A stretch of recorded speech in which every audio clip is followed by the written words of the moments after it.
হাইকোর্টের নির্দেশে প্রায় 26,000 যে সমস্ত স্কুল শিক্ষক ছিলেন তাদের চাকরি চলে গেল। আমি জানি ঘটনাটা নিশ্চয়ই অনেকের মনের ভিতরে আঘাত তৈরি করেছে, কিন্তু যারা টাকা দিয়ে চাকরি পেয়েছেন তারা নিজেরাই জানেন তারা অন্যায় করেছে। কিন্তু কিছু কর্মকর্তা তারা তো নিজের যোগ্যতাতেও হয়তো কিছু চাকরি পেয়ে থাকে, তাই নিজের যোগ্যতায় যদি একজনও পেয়ে থাকে তার চাকরি চলে যাওয়াটা সত্যি দুর্ভাগ্যের হবে। কিন্তু এই সমস্ত ঘটনাটা তুলে রয়েছে কারা এই দুর্নীতির বাসা তৈরি করেছে। পশ্চিমবঙ্গের বর্তমান তৃণমূল সরকার, তারাই দুর্নীতিকে আঁকড়ে ধরে দুর্নীতির রাস্তা দেখিয়ে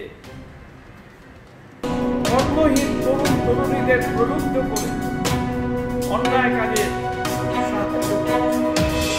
তাদের চাপে পড়ে অনেকে না বুঝে অবুঝের মতো ওদের পাল্লায় পড়ে গিয়েছিলেন। আজকে তারা সত্যি খুব বিপদগ্রস্ত।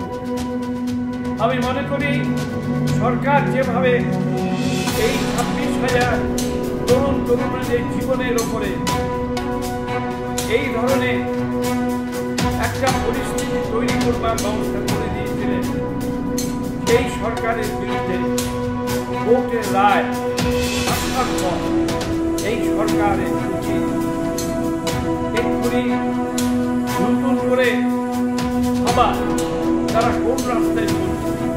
তারা যদি মনে করেন সুপ্রিম কোর্টে গিয়ে মুক্তি পাবেন, তারা ভুল করছে।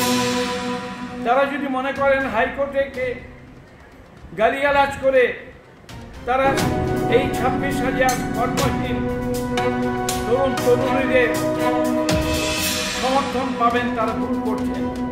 বরং আমি জানি যারা চাকরি হারা হয়েছে তারা মনে মনে বুঝতে পারছেন যে আমরা কাদের চাপে পা দিয়েছিলাম এবং তার পরিণামটা কি। এই সরকারের বিরুদ্ধে সারা বাংলার সর্বস্তরের মানুষের প্রবল প্রতিবাদ তৈরি করার প্রয়োজন হয়েছে।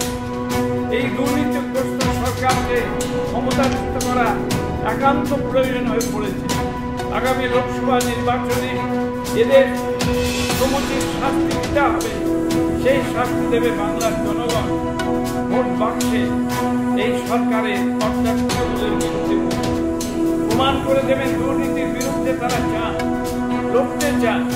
বাংলার মানুষ বরদাস্ত করতে রাজি নয়। সেটা আবারও প্রমাণিত হোক এই লোকসভা নির্বাচনে।